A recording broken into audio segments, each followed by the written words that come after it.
আসসালামু আলাইকুম। আমরা আজকে আপনাদেরকে যে ধারণাটা দিব, আমাদের সাথে অভিজ্ঞ ইঞ্জিনিয়ার ইব্রাহিম সাহেব আছেন।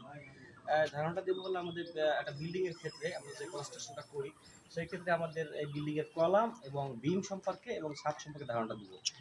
এটা সম্পর্কে আমরা আপনাদেরকে ধারণা দেওয়ার চেষ্টা করি। আপনি একটু প্লিজ বলেন। আচ্ছা, প্রথমে একটু কলাম সম্পর্কে আমি বলি।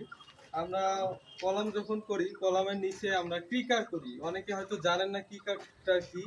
এই যে স্ল্যাব থেকে এখানে আপনার ৩ ইঞ্চি যে জয়েন্ট দেওয়া হয়েছে, প্রথমে এটা ঢালাই দিয়ে দেওয়া হয় ৩ ইঞ্চি। এই অংশটা এটা হলো পিকার বলি আমরা।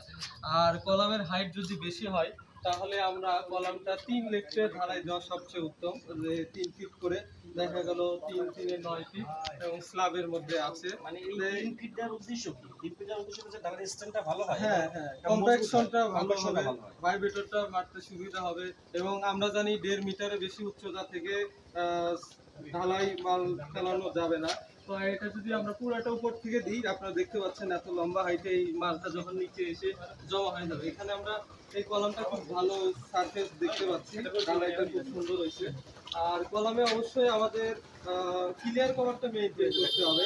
আপনারা দেখতে পাচ্ছেন খুব স্মুথ, এটা খুব একটি ভালো ঢালাইয়ের উদাহরণ। আর শাটারিংটাও খুব ভালো হতে হবে। অনেকে কাঠের করে, কাঠের চেয়ে আমি সাজেস্ট করবো স্টিল শাটারের জন্য।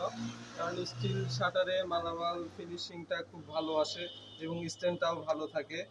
কাঠের শাটারে হয় মানে কি লিক করতে পারে, কাঠের সাথে হ্যাঁ, লিক হ্যাঁ, করে লিক করে। সাধারণত। লিক করলে তাহলে ওইটাকে আমরা সাধারণত বাংলা যেটা পোকরা বলি। হ্যাঁ, হ্যাঁ, কোঁকড়া হবে, মানে দেখতে এরকম স্মুথ দেখাবে না।